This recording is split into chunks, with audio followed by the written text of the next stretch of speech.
Hello mga kaambang, magbuhat ko karon og homemade luncheon meat. Actually, first time na akong buhat ani karon so wala pa pud ko kabalo og unsa ang maging resulta.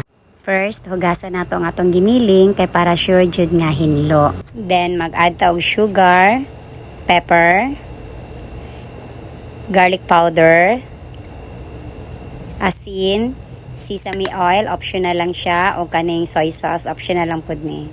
Then, ang pinaka-importante ang curing salt o cornstarch. Nya i-mix na to, then mag-add ta og cold water. Then, mix na pod antod nga makuha na to ni nga consistency.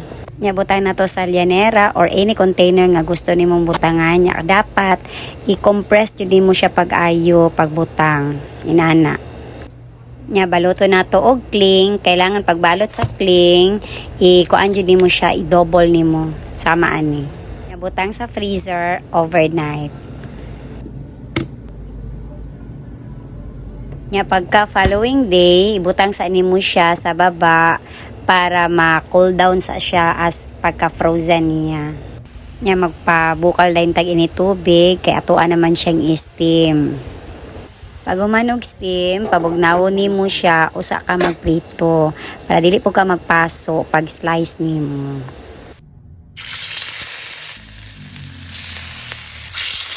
So, luto na siya. So, magpa-review ta sa lasa. Honest review yun. Tama ra. Si Miguel, si Adi mo, ilang ganahan. It's yours. Ang comment na ako sa ko ang first luncheon meat nga nabuhat is dapat taas jud kaayo ang oras sa imong pagpa-drain sa karne. Kay murag nagmatter gyud siya sa texture sa karne.